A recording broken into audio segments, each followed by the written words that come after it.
Hello everyone, welcome to Spark Up classes. This is Suman Yadav. आप लोग के लिए गुड न्यूज़ है कि एमपी का जो हाई कोर्ट का फैसला था वो 16 जून को टल गया था, लेकिन उसके बाद फिर से उन फैसले को उन्होंने प्रीपोन कर दिया है, यानी कि वो फैसला पहले सुनाएंगे।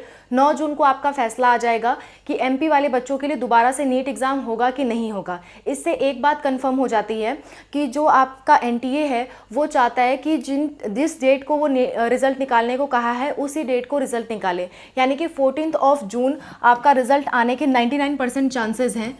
14 जून को नीट का रिजल्ट जो है वो आने के अब 99% चांसेस हैं, क्योंकि एमपी हाई कोर्ट का जो फैसला है वो प्रीपोन हो चुका है, यानी कि आपका 9 जून को परसों आपका जो है वो फैसला आ जाएगा। ठीक है, सो फैसला जब आ जाएगा तो जो बच्चे अफेक्टेड हुए हैं या तो उन्हें ग्रेस मार्क्स दिया जाएगा या तो उनका नीट होगा। लेकिन जो बाकी के बच्चे हैं, बाकी के जो 22 लाख बच्चे हैं, उन बच्चों का जो रिजल्ट है वो 14 जून को आ जाएगा। ठीक है, इस बात की मतलब लगभग 99% श्योरिटी हो गई है। बस 9 जून के फैसले का वेट है, वो फैसला आ जाए उसके बाद आपका जो रिजल्ट है 14 जून को आ जाएगा, ये श्योर हो जाएगा। दूसरी बात, एक और बात मैं कह दूं, एमपी हाई कोर्ट के अलावा मद्रास हाई कोर्ट में भी अपील चल रही थी। मद्रास हाई कोर्ट में अपील चल रही थी कि सिर्फ एमपी के बच्चों का एग्जाम क्यों हो, एमपी के बच्चों को चांस मिल रहा है तो बाकी सारे बच्चों को भी चांस मिलना चाहिए। तो मद्रास हाई कोर्ट में ये पिटीशन जारी की गई थी, जिसको कोर्ट ने खारिज कर दिया है कि सारे बच्चों का एग्जाम दोबारा करा पाना पॉसिबल नहीं है। हो सकता है किसी बच्चे का इस बार एग्जाम बहुत अच्छा गया हो और वो दोबारा से दे तो उसका एग्जाम अच्छा ना जाए तो वो टेंस्ड हो जाए, क्योंकि एक बार अच्छा गया फिर दोबारा अच्छा नहीं गया तो वो बहुत टेंशन की बात होती है। और दोबारा से इतने सारे बच्चों को दोबारा से प्रिपरेशन कराना, दोबारा से एग्जाम दिलवाना बहुत ही टफ टास्क है। इसलिए मद्रास हाई कोर्ट में जो अपील दी गई थी री एग्ज़ाम के लिए, सबके री एग्ज़ाम के लिए, वो टोटली रिजेक्ट कर दी गई है। और जो एमपी हाई कोर्ट में अपील की गई थी कि एमपी के बच्चों का फिर से एग्जाम कराया जाए, जो लाइट के वजह से अफेक्टेड हुए थे उनका फिर से एग्जाम कराया जाए, इस पे जो फैसला है वो 9 जून को आ जाएगा। 9 जून को फैसला कराने का यही मतलब है कि आपका 14 जून को नीट का रिजल्ट जारी कर दिया जाए और बाकी बच्चों की जो काउंसलिंग है वो टाइमली स्टार्ट हो जाए, रिजल्ट टाइमली आ जाए। ये पूरा का पूरा फंडा है। सो आप डेट को 99% कन्फर्म मान के चलो कि 14 तारीख को अब आपका रिजल्ट आ जाने वाला है। और जिन बच्चों के मार्क्स कम आ रहे हैं ना, उनके लिए ये रिजल्ट जल्दी आ जाना फ़ायदेमंद भी है। क्यों फ़ायदेमंद है मैं आपको बता देती हूँ।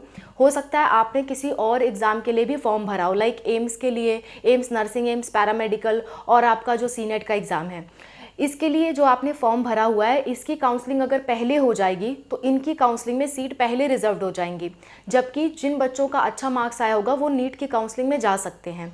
सो अगर नीट की काउंसलिंग पहले शुरुआत हो जाती है तो बहुत सारे बच्चे नीट की तरफ चले जाएंगे और ये जो सीटें होंगी जो आपके स्टेट मेडिकल की हैं, एम्स नर्सिंग की हैं, एम्स पैरामेडिकल की हैं, इनमें काफ़ी सीटें खाली रहेंगी और कम मार्क्स वाले बच्चों का इनमें एडमिशन हो पाएगा जिन्होंने इनके एग्ज़ाम दिए हैं। ठीक है, सो ये आप लोग के लिए अच्छा ही होगा कि जो रिजल्ट आ रहा है वो जल्दी आ जाए, टाइमली, यानी कि 14 जून तक आ जाए, फिर जल्दी से आपकी काउंसलिंग शुरू हो। ये मेजॉरिटी ऑफ बच्चों के लिए अच्छा होगा। हो सकता है कुछ अपवाद हो, तो बाकी आप अपने तरफ से रिक्वेस्ट कर सकते हो, अपने तरफ से पिटिशन दे सकते हो, अपने तरफ से हैशटैग में टैग कर सकते हो उन्हें, ये सब काम आप कर सकते हो। और जो अपडेट थी वो मैंने आपको बता दिया कि मद्रास जो हाई कोर्ट है उसने अपील जो है रिजेक्ट कर दी है और एमपी हाई कोर्ट 9 जून को अपना फैसला सुना देगा। और आप मान के चलिए 99% आपका रिजल्ट आने की जो संभावना है वो श्योर है, 99% श्योर है कि 14 जून को रिजल्ट आ जाएगा।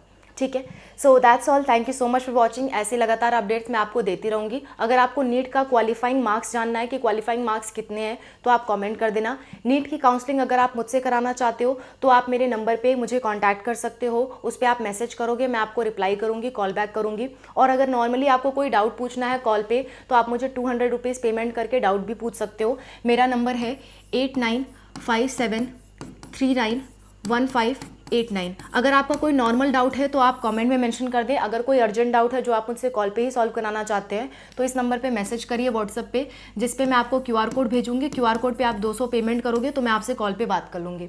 ठीक है, और काउंसलिंग कराना होगा तो फिर उसकी पेमेंट 2500 रुपये लगेगी पर काउंसलिंग। ठीक है, so that's all about the video. I hope this video is helpful for you. Thank you for watching. Wish you all the best. Bye, take care.